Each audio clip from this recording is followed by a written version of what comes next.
Ladies and gentlemen, this is a video that I've been kind of excited to make because, see, when you talk Detroit Lions on the platform, we are so excited about the future that we forget that our regime is not without its flaws. We talk about Dan Campbell and the decision-making process, the fourth down that he went for, the fake punt in week 12 on Thanksgiving. He said, I made a mistake. Shouldn't have put the guys in that position. Got a little teary-eyed. You can see it.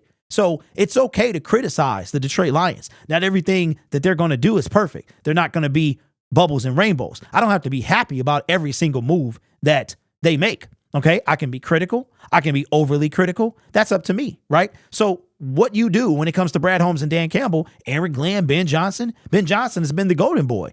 Not the best game on Thanksgiving that he's called, right? You can be critical. Doesn't mean that you're not a fan. Doesn't mean that the sky is falling. It just means that it's okay to call out somebody and be critical of them, okay? Especially when you know, as a fan, you see things that are lacking and you're wondering, well, if you're the football mind, why, meaning Brad Holmes, why are you not making this decision? So it's time to hold Brad Holmes accountable for the lack of pass rush. Now, we can talk about the secondary as well, okay? But I will say this, I am a huge pass rush guy. I think pass rush is the most important part of the defense. It can change everything. It can help out average linebackers. It can help out an average secondary, okay? When you think about a Sauce Gardner, a Darrelle Revis, a Deion Sanders, a true lockdown corner, those guys can help a pass rush. But if you have a dominant pass rush, you can get by with a Jerry Jacobs. You can get who was toasted yesterday.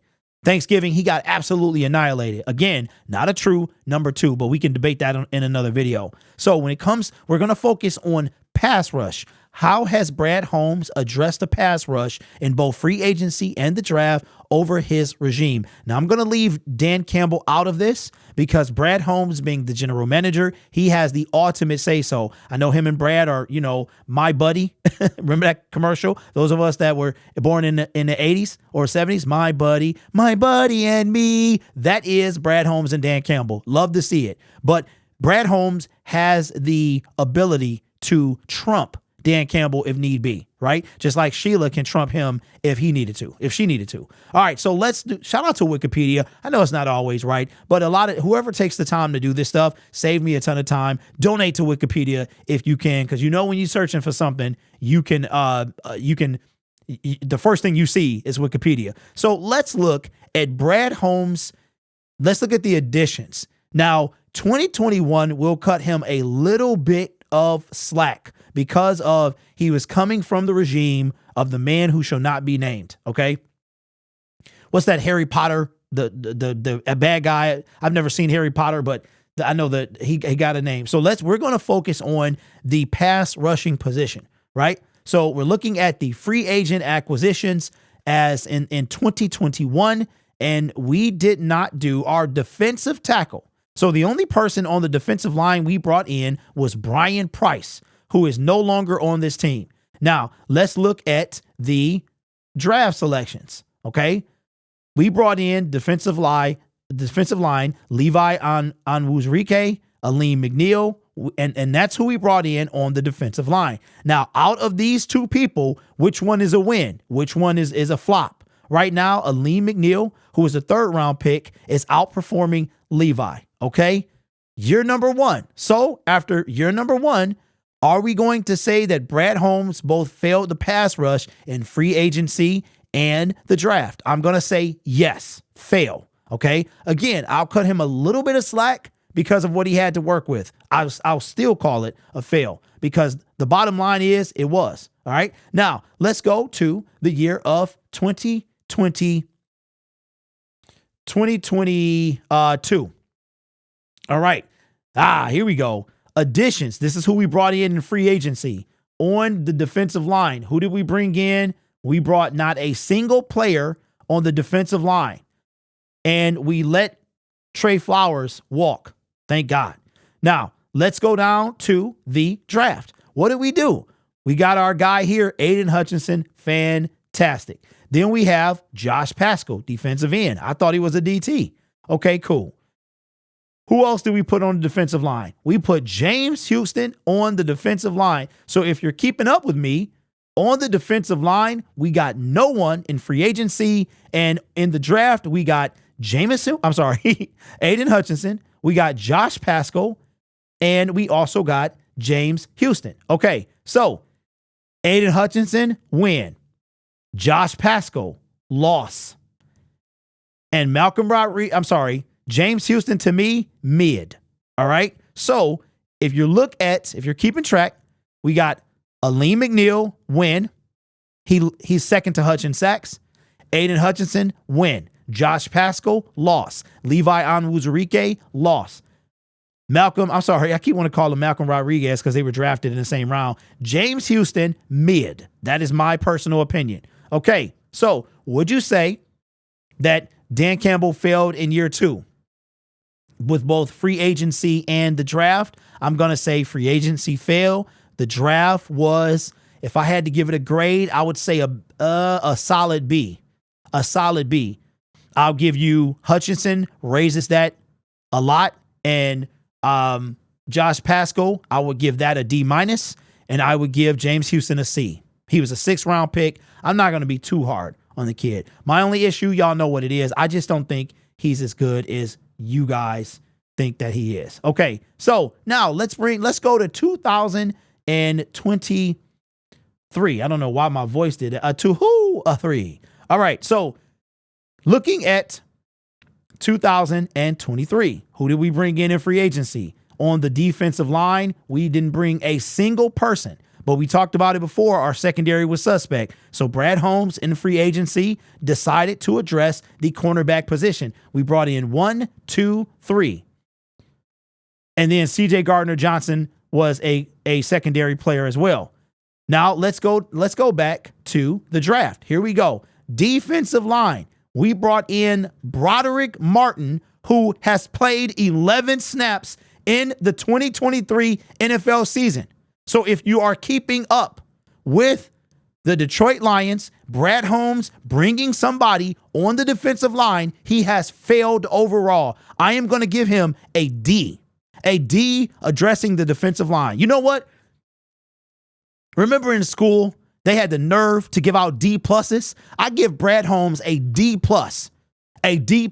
Without Hutch, it would be an F.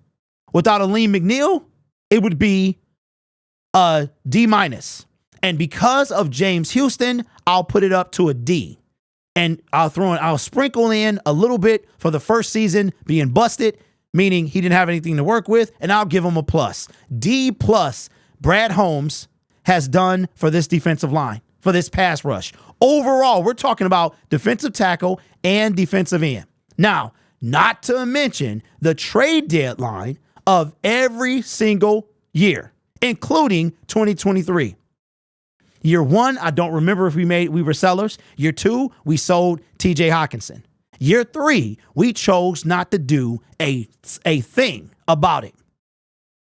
But what did we do? We brought in the land before time, Bruce Irvin himself. Oh yeah, he's got 3.5 sacks last year. Ooh, okay, that's better than what we have. That's better than what Bruce Irvin's 3.5 sacks would be 3rd on our team right now. That is abysmal. That is abysmal, period. So I put the question before you. You had a chance to get Chase Young. It's not about what Chase Young does necessarily. It's about what you have to account for him doing. So Brad Holmes, to me, a D+. You know what? Forget it. I'm going to make that a solid D. I don't like no, not at all, a D. So I want you to put a grade for you. You can comment as well, obviously. Elaborate if you want to. What grade would you give Brad Holmes in addressing the defensive line? And do you think that he has? I don't know. I don't know why my voice is cracking. You know, when you get older, you go through like puberty and then your voice cracks. And then as you turn into an older person, your voice starts to change as well. I'm not there yet, but Lord have mercy. I think it's because I was screaming yesterday. So now my vocal cords are trying to tighten up again. But whatever the situation, I don't know what's going on there. But put in the comment section, has Brad Holmes failed on the defensive line? It is 100% yes. 100% yes. You cannot make any excuses for Brad Holmes. Now, let me just end by saying this. This free agency is going to be tremendous. It's going to be, when it comes to edge rushers, we're going to have people on both sides of the ball, period. I don't care. The top 50 free agents most of them are game changers. All right. Brad Holmes has an opportunity. Now you can say, oh, you have to do it. We're in year 3 of it. We're in year 3 of a rebuild at 8-2. It's funny. Nobody wants to, they want to say year 3 of a rebuild at 8-2, but the sky isn't falling when we lose. Like, come on, man. You can't have it both ways. You can't have it. It's either year 3 of a rebuild or we're good. One or the other. You cannot have it both ways. Brad Holmes has failed addressing the defensive line. He has failed, and failed again. I cannot get enough of saying the word failed because I'm a basement chair GM. My team is my studio. This desk is my quarterback. This mic is my owner. I am a basement chair GM, and I can see that you did not address the pass rush. And I have been saying it I have been on this platform since 2018 when the man who shall not be named was the coach of this team. And Mr. 9-7 wasn't good enough, and we can't beat the good teams. Since he was our general manager, we cannot keep treating Brad Holmes like he is GOAT status. He has failed on the pass rush front, and now it is kicking us in the rear end. It is time to address it. You blew it at the trade deadline. See, I told y'all before, man, I am not that guy. What are the kids saying nowadays? I'm him. Well, I am him. I'm going to tell you exactly what the problem is. And I'm going to tell you exactly where Brad Holmes failed. He failed at the quarterback position, the backup quarterback position prior to this year, and he has failed at the pass rush. But you're going to say you didn't want to break the team. You're going to say he didn't want to break up the chemistry. You're going to put your trust in Brad Holmes. Well, that's fine, but he can also fail, and he can also let you down. And guess what? He has. You don't have to believe me. You don't have to take my word for it. Dun-dun-dun. All my 80s babies know what that is. You don't have to take my word for it. It's in the stats. It's in the proof is in the pudding. This guy has failed at the pass rush, and I am running out of patience with the pass rush. Address it. Address it. There is no excuse this season not to address the pass rush. You will have almost $70 million. You don't have to break the team. You don't have to break the team. If you're going to bring mid guys in here, you need the entire defense of all 4 of them to be mid to upper tier. You can't have one elite guy and nobody else. And neither Aiden Hutchinson nor Aleem McNeil are elite. They're working their way there. We don't have, here it is that 29-year-old Daniil Hunter has 12 sacks because he's not only that good, you have to account for the rest of his defensive line. And again, people, when you get good, if you're good, you're going to require the bag in some form or fashion. And when that happens, St. Brown is going to get paid. And this is a rant here. This is a rant because now I'm well over 10 minutes. This is a rant and it feels good. You have to wind up paying somebody. You cannot keep Five Below, Dollar Store, Simply 10. You cannot go to the flea market. Now we're stuck with the flea market in Derek Barnes. We are at the flea market. We had some type of garage sale. And I'm telling you what, the pass rush will be where our season ends. Put bank on it. I feel much better. Let me know in the comment section what you think. Sorry for the rant. It feels good to rant every so often. You guys are awesome. Take care of yourself. I've been holding on to this for a long time, and I'm tired. I'm tired of people telling me that our pass rush is fine. I was hearing our defense is fine. Is it now? We ranked in the bottom third of the league. I guess when you're ranked 32, it's okay. That's a win in our opinion. We have to stop being mediocre. That's what we're used to. We are used to being mediocre. Enough already. Enough already. Please watch Bye Bye Barry. Watch it. And tell me it don't break your heart to see the greatest running back of all time walk away from the game. And wait till you find out why. All I'll say is that Barry Sanders was and is and will always will be one of us. You guys are awesome. Take care of yourself and each other, and I'll see you in the next video. Go Lions.